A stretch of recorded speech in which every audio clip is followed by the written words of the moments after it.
ఎక్కడ నీ చిరునామా, ఈ లోకంలో లేనే లేదు నిజ ప్రేమ.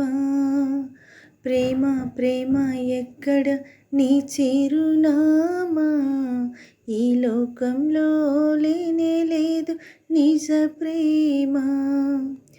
యేసు ప్రేమ నిజమైన ప్రేమ, యేసు ప్రేమ విలువైన ప్రేమ.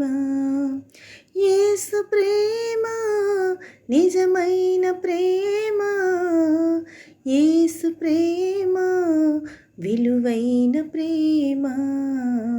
ప్రేమ ప్రేమ ఎక్కడ నీ చిరునామా, ఈ లోకంలో లేనే లేదు నిజ ప్రేమ.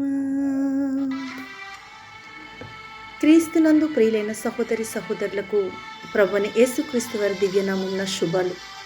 నూతన జీవిత అనుదిన దైవ ధ్యానము. అత్యున్నత ప్రేమకు చిహ్నం. మీ కొరకు యేసు అనుభవించిన శ్రమలను మీరు ఎప్పుడైనా పూర్తిగా ఆలోచించారా? యోహాను సువార్త 10వ అధ్యాయము 17-18 వచనాలు. నేను దాన్ని మరలా తీసుకున్నట్లు నా ప్రాణము పెట్టుచున్నాను, ఇందువలననే నా తండ్రి నన్ను ప్రేమించుచున్నాడు. ఎవడునూ నా ప్రాణం తీసుకున్నాడు, నా అంతట నేనే దాన్ని పెట్టుచున్నాను.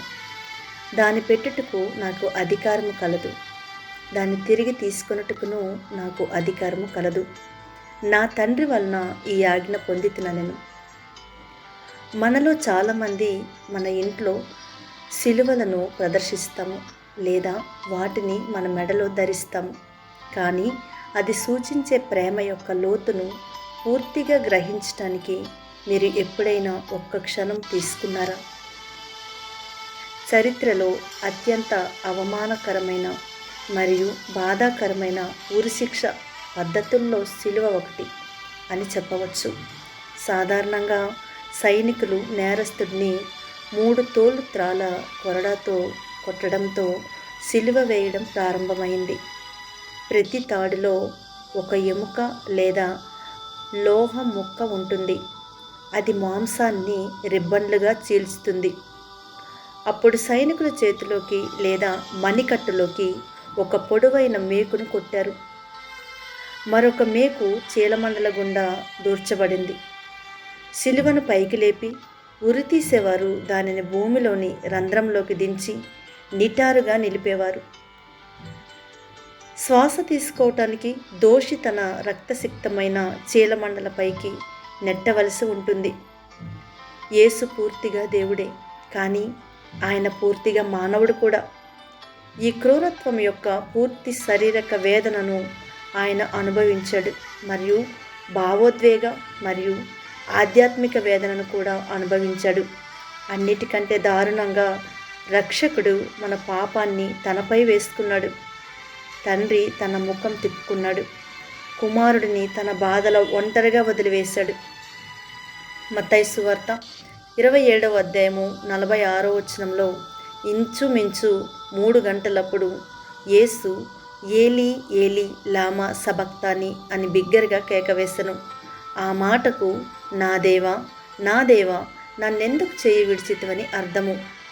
కొరింథీయులకు రాసిన 2వ పత్రిక 5వ అధ్యాయము 21వ వచనంలో ఎందుకనగా మనం ఆయన యందు దేవుని నీతి అగునట్లు పాపమెరగని ఆయనను మన కోసము పాపముగా చేసెను.